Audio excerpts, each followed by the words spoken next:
Good morning, boys and girls. Thanks for joining with me today, this weekend, as we share in our faith about the love of Jesus for us and for all people.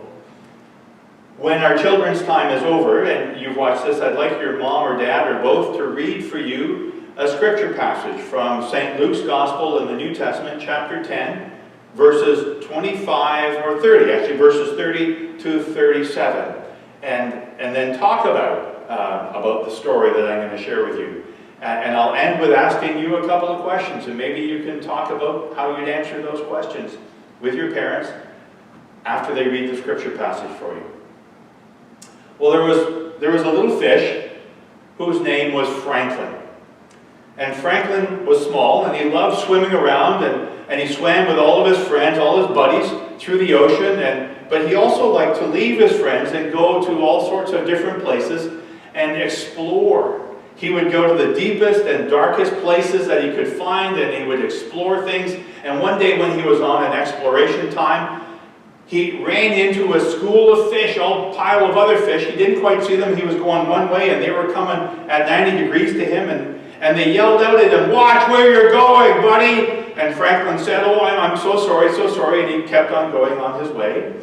And Franklin, because he was small, some of the bigger creatures in the ocean wanted to try and eat him, and he learned how to quickly dart away from them and avoid their wide open big jaws. He also enjoyed, as he swam through the ocean, he enjoyed all the different colors of the coral reefs, and he enjoyed the different variety of colors and sizes and shapes of all sorts of sea creatures. Well, there was one day Franklin was exploring, and he came to a what we would call a cove, kind of a safe harbor at the ocean edge. And so he swam, the water was shallower, and he swam in to explore a little bit more. And he heard this funny noise. It was a loud, roaring noise near him, and it turned out it was a motorboat somebody was driving.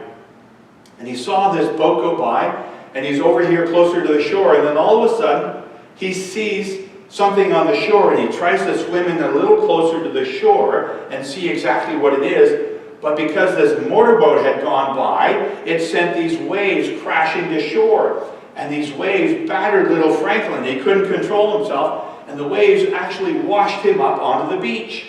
And he's floundering around on the beach, this little fish, and he's trying to breathe, and he's hoping, oh, well, hopefully somebody will help me, somebody will rescue me and throw me back into the water. And then he sees there's a young mom with some kids, and she's settling with the kids down, not very far from where he's stranded on the beach. And he thinks to himself, I think these are humans. They're supposed to be kind.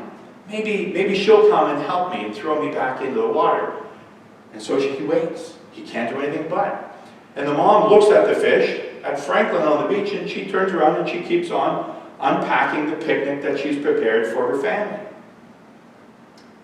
Then a little boy comes running along the beach, and he hears a mother in the distance calling for him, Anton, come on back. And so Anton stops right where Franklin is on the beach, and he looks at the fish, and he hears his mom calling again, and he yells back, all right, I'm coming. And he kicks some sand as he turns around in a hurry and runs back, and the sand flies all over little Franklin. And he's getting it harder and harder to breathe as the sand now is covering up his gills, which are drying up in the sun.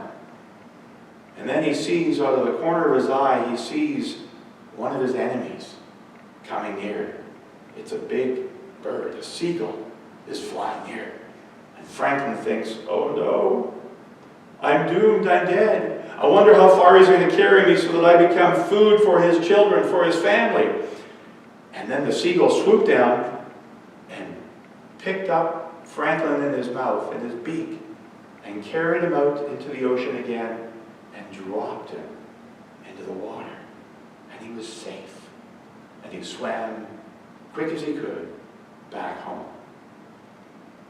The one that he thought would not help him, but instead kill him, gave his life back to him. I wonder, if you were Franklin, would you have gone exploring as far and see all the sights that he would have done? Maybe was it Franklin's fault that he found himself in that situation? Because if he'd only stayed home and hadn't gone exploring, then that would never have happened to him? What if you were Franklin and you found yourself on the beach as a fish? Who would you have hoped to help you? What would you have thought? If you'd seen your enemy coming, would you have thought, oh no, just like Franklin did? I wonder. But God used what Franklin thought was an enemy to save his life.